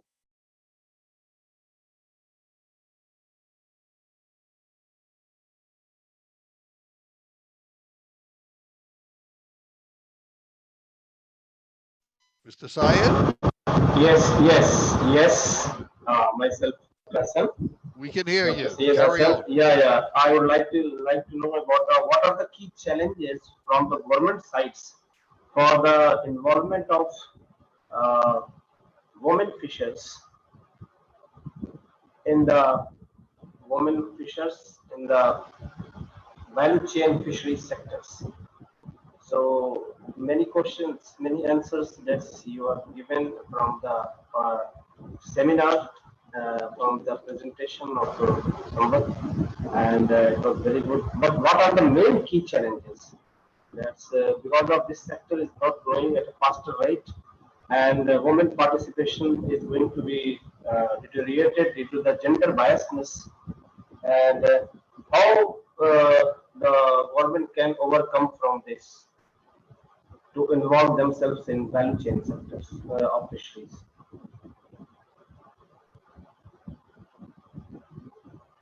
Hello, are you listening? Yes, we heard you. Yeah. Peut-être Philippe, if I may, just provide some answer. Yes. Yeah, carry on. Merci. Dr Saïd, merci beaucoup pour votre question. Je pense que durant les présentations, vous avez pu voir que malgré les différences géographiques, que ce soit en Latin America, West Africa ou Indonésie, que les femmes ont les mêmes contraintes. Vous voyez sur le plan social d'abord, vous voyez que ces contraintes sociales sont très lourdes du rôle qu'on leur assigne directement. C'est-à-dire qu'il y a vraiment des contraintes qui sont liées souvent donc à l'accès à la science, comme l'a dit Virna. Vous avez aussi tout ce qui est accès aux équipements qui est limité, accès à l'éducation, beaucoup de charges de travail des femmes au niveau social et dans les maisons. Donc, il y a des rôles qui leur sont définitivement attribués, même si elles ont une activité au niveau commercial ou une activité de production, elles ont quand même des difficultés parce qu'elles n'ont pas de temps. Je ne sais pas si vous avez eu l'occasion de travailler avec des communautés, mais quand vous essayez de faire une réunion avec elles, c'est extraordinaire de voir un moment, la plupart, elles sont tout d'un coup, tu les vois fatiguées parce qu'elles font énormément de choses. Elles se lèvent toutes très tôt pour faire le travail de la maison et aller faire le travail également au niveau de... Parce que vous savez que la pêche, hein, les gens travaillent très, très tôt. Donc, elles ont un agenda toujours très, très chargé. Et elles ont tout le rôle social qui reste encore sur leurs épaules. Et malgré tout ça, elles ne sont pas reconnues, même dans les statistiques officielles, souvent, elles ne sont pas reconnues. Donc, vous voyez, c'est vraiment un ensemble de contraintes. Et tous les trois continents ici présents ont pu présenter donc, ces contraintes majeures que vivent les femmes, accès aux ressources, que ce soit financières ou matérielles, limitation dans leur rôle au niveau où elles sont confinées dans des stéréotypes, comme l'a dit Adipati aussi. Et on a expérimenté la même chose en West Africa. Quand on met les femmes avec les hommes, souvent elles ne parlent pas. Il faut les mettre à part pour pouvoir vraiment avoir leur avis parce que c'est des règles sociales qui sont très difficiles à combattre. Alors qu'elles sont là, elles font parfois en Afrique, elles font plus de 50 ou 60% des femmes qui sont au niveau de la chaîne de valeur, mais elles n'ont pas vraiment droit à la parole. Donc, j'espère avoir répondu en partie et on partagera toutes les informations, toutes les présentations avec vous et vous pourrez voir dans ces présentations que les contraintes restent les mêmes malgré la différence entre les trois continents. Merci.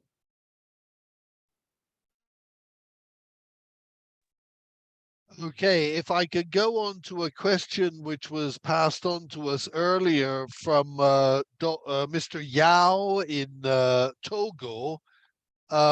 This was relating to the support that CFI provided to women in the packaging of smoked fish in Senegal and other countries. And he was wondering what we did to address the question of market access and consumer demand for those products. Perhaps this is something that Dr. Labla or Aliou Diouf can respond for us. Dr. Label a lieu. Merci beaucoup. Concernant l'accès des produits sur les marchés, je pense que c'est une préoccupation au niveau de, disons, des 3 pays qui participent au projet Afrique de l'Ouest.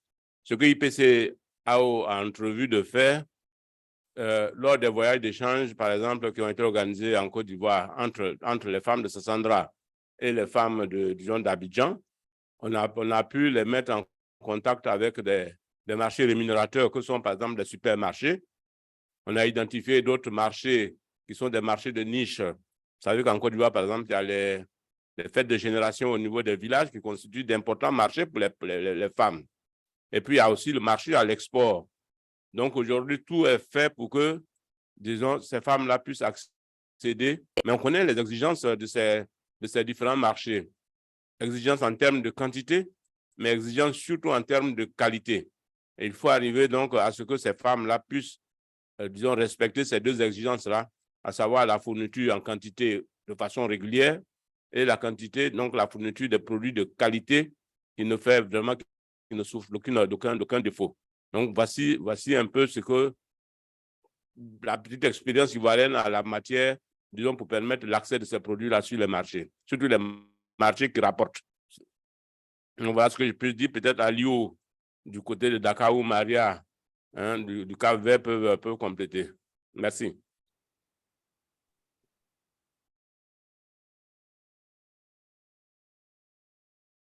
Merci. Peut-être pour le Sénégal, je n'ai pas grand-chose à rajouter. Bon, dire seulement que c'est vrai, comme dans les autres pays, les femmes ont un problème d'accès au marché, surtout les marchés rémunérateurs. Donc, par exemple, les grandes surfaces ici au Sénégal, nous avons avec le projet IPC pris l'initiative d'accompagner certains sites de transformation pour obtenir l'autorisation FRA. L'autorisation FRA, c'est en fait l'autorisation qui leur permet d'accéder, de vendre vraiment sur le territoire national et surtout sur les marchés qui sont codés en quelque sorte, les grandes surfaces. Donc, c'est ce que nous sommes en train d'initier avec c'est le projet que nous avons en tout cas avant la fin du projet pour certains sites de transformation. Merci. Je pense que Koné demande la parole. S'il peut compléter. Koné? Yes, yeah, Jeremy, carry on. Non, je disais, il y a Koné qui a fait une demande de parole. On connaît l'administrateur national du projet IPC en Côte d'Ivoire. Si à tout moment il peut intervenir, c'est ce que je voulais dire.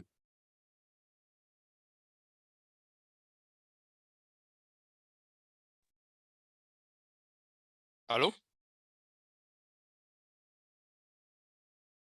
Allô? Yes, we can hear you fine. OK, thank you, Philippe. Merci. Allez, je vais essayer d'activer mon caméra. Donc, c'est pour apporter, donc je me présente, hein, désolé si je suis venu en retard. Je suis Koné Aboubakar. Il y a des difficultés de connexion, je ne vois même pas ma caméra, donc je sais qu'elle n'est pas activée. C'était pour compléter, les collègues ont donné des réponses en matière d'appui pour l'accès à des marchés. Je vais compléter parce que la question, si j'ai bien compris, il y avait un deuxième volet sur l'accès au financement. Qu'est-ce que IPC a fait avec ces femmes-là? Au niveau de la Côte d'Ivoire, on a formé d'abord ces femmes-là à mettre en place, comment on appelle, de l'épargne à leur niveau. Parce que comme on l'a dit, leur activité génère, comment on appelle, beaucoup de revenus.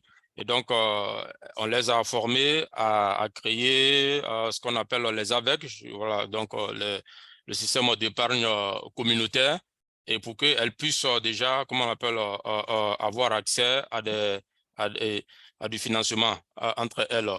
Et on a aussi fait la mise en relation de ces femmes-là avec une institution de microfinance, comment on appelle, en Côte d'Ivoire, quand elles sont venues au niveau faire le voyage d'études. IPC aussi a organisé aussi, comment on appelle, une table ronde avec les institutions de microfinance, entre les institutions de microfinance et, comment on appelle, les acteurs de la pêche artisanale en Côte d'Ivoire, pour que voilà, ces différentes parties-là puissent se concerter, échanger et voir, surtout au niveau des acteurs, quelles sont les conditions de ces institutions de microfinance et aussi que ces microfinances aussi voilà, informent les femmes sur les différents produits financiers dont ils ont, qui sont souvent adaptés voilà, aux besoins de ces femmes-là. Voilà en quelques mots, voilà, comment on appelle ce que IPC fait pour accompagner les femmes en termes d'accès au financement pour leur activité. Merci à vous. Okay, thanks very much indeed, Kone. We've got several people with their hands up. I don't know if we're going to get to all of them because our time is limited and our translator, our interpreter's time above all is limited. If I can jump in and ask another of our panelists from Piura in Peru, Cesar Cruz, who wanted to say something, then afterwards, if any of the other questions, we've got most of them recorded, but if you've got questions that you would like to place to us that we can answer after these CFI talks, please send them to the email address that I have just put on the chat for everybody. So, Mr. Cruz, please, the floor is yours.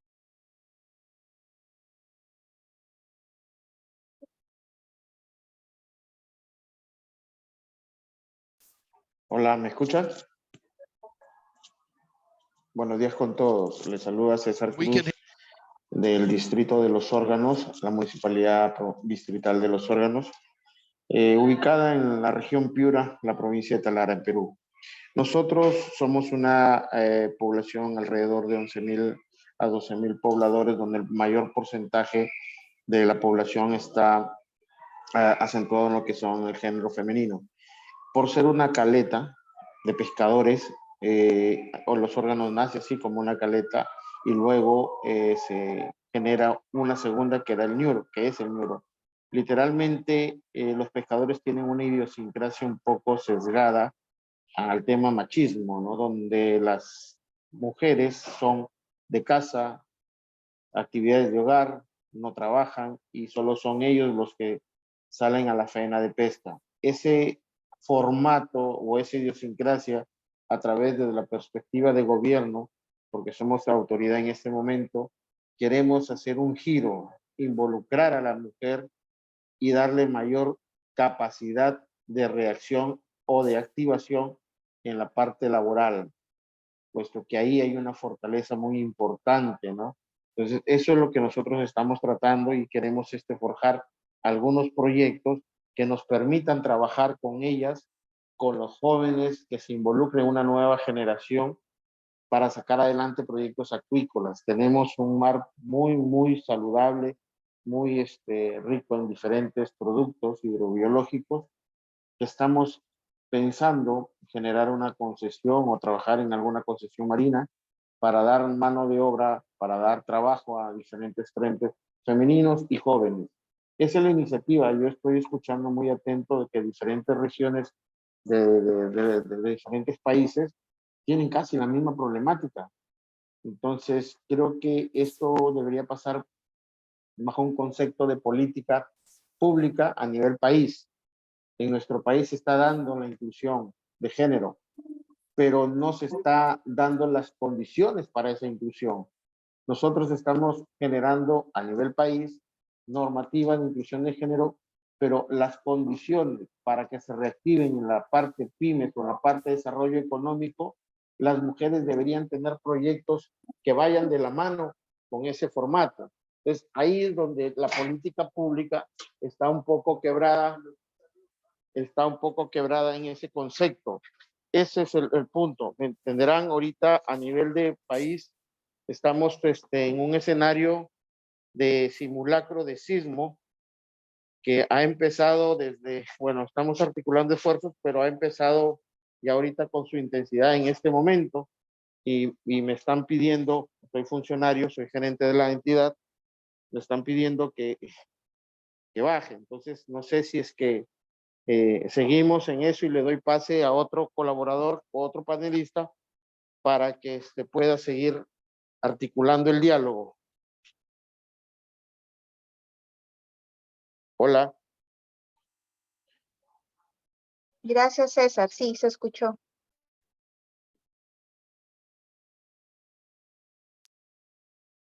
No se preocupe, César. Okay, thank you very much, Cesar. That was really valuable to hear from someone involved in the realities of local authorities.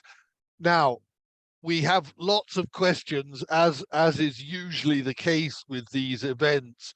Everybody thinks of questions just as the event is finishing. So I think we have to wind up now, unfortunately, because we can't keep our interpreters and meeting service too much longer. But we will make an effort to respond to your questions if you send them to the email which I circulated earlier. And over the next couple of days, we'll try to get back to you and perhaps invite the people who are on the panel to respond to your questions. Jean-Baptiste, I know you had a question you put to us, and we'll certainly try to respond to that in more detail. Elmira and Krizia, you wanted to ask something as well. Unfortunately, we won't have time for that. I'd like to thank everybody for participating. I think it's been very valuable, and we've seen how important it is for people to be able to confront people from other locations, from other countries, other cultures about similar themes.